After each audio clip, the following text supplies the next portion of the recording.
తెలంగాణ అసెంబ్లీలో భూభారతి చట్టం ఆమోదం పొంది నెల రోజులు దాటింది. ఈ నెల 4వ తేదీన గెజెట్ కూడా విడుదలైంది.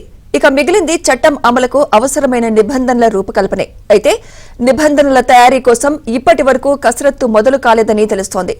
ఆమోదం పొందిన నెల రోజుల్లో చట్టాన్ని అమల్లోకి తీసుకొస్తామని అప్పట్లో ప్రకటనలు చేసినా ఆచరణలో మరింత జాప్యం అయ్యేలా ఉందనేది రెవెన్యూ వర్గాల సమాచారం. కనీసం 5 నెలల సమయం పట్టవచ్చని తెలుస్తోంది. కొత్త చట్టం అమల్లో ఎలాంటి పొరపాట్లకు తావు లేకుండా రెవెన్యూ యంత్రాంగానికి అన్ని దశల్లో శిక్షణ ఇస్తామని ఇటీవల ఆ శాఖ ముఖ్య కార్యదర్శి నవీన్ మిట్టల్ తెలిపారు. అయితే నిబంధనలు తయారైతే తప్ప చట్టం అమలుపై సిబ్బందికి శిక్షణ ఇచ్చే పరిస్థితి లేదు. ధరణి తరహాలో లోపాలు పునరావృతం కాకుండా చట్టాన్ని పకడ్బందీగా అమలు చేస్తామని ప్రభుత్వం చెబుతోంది. దీన్ని దృష్టిలో పెట్టుకునే నిబంధనలు తయారు చేయాల్సి ఉందని అధికారులు సూచిస్తున్నారు.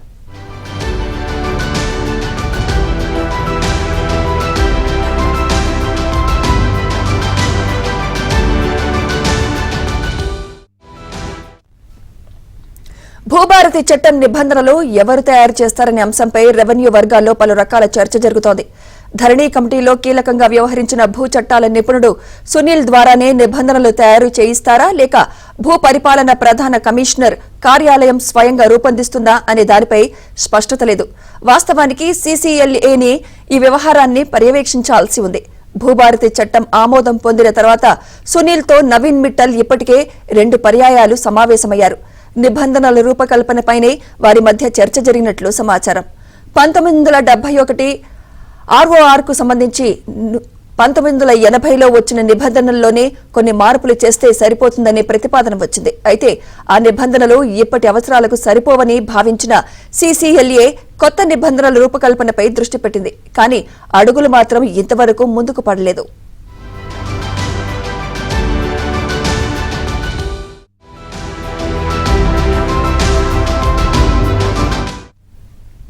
ఇదంతా ఒకెత్తైతే ధరణి నిర్వహణ బాధ్యతలు చేపట్టిన ఎన్ఐసికి సాఫ్ట్వేర్ పరంగా అనేక ఇబ్బందులు ఎదురవుతున్నాయి. ఇవన్నీ అధిగమిస్తే తప్ప కొత్త పోర్టల్ను ప్రజలకు అందుబాటులోకి తీసుకురాలని పరిస్థితి. ఎలాంటి సాంకేతిక అవరోధాలు లేకుండా ఎన్ఐసి ధరణి పోర్టల్ను నిర్వహించడానికి మరో 2 నెలలకు పైగా సమయం పట్టే అవకాశం ఉందని, అప్పటి వరకు కొత్త చట్టం అమలుకు సంబంధించిన నిబంధనలపై దృష్టి సారించే అవకాశం లేదనే ప్రచారం కూడా జరుగుతోంది.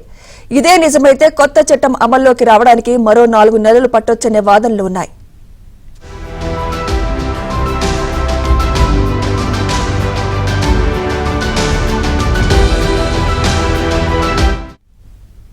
భూభారతి ముసాయిదాను బహిరంగంగా వెబ్సైట్లో పెట్టినట్లుగా నిబంధనల ముసాయిదాను కూడా బహిరంగపరిస్తే మరింత జాప్యమయ్యే అవకాశం ఉంది. నిబంధనల రూపకల్పన పూర్తయితే తప్ప ధరణి స్థానంలో భూభారతి పోర్టల్ అందుబాటులోకి రాదు. చట్టాన్ని అమలు చేయడానికి అవసరమైన నిబంధనలపై పూర్తి స్థాయి స్పష్టత వచ్చిన తర్వాతే పోర్టల్ అప్లికేషన్స్ లో మార్పులు చేసే అవకాశం ఉంటుంది. ఇప్పటికే భూభారతి నమూనాకు సంబంధించిన ప్రతిపాదనలను సిద్ధం చేసుకున్న సీసీఎల్ఏ అధికారులు చట్టం అమలుకు సంబంధించిన నిబంధనల కోసం వేచి ఉన్నారు.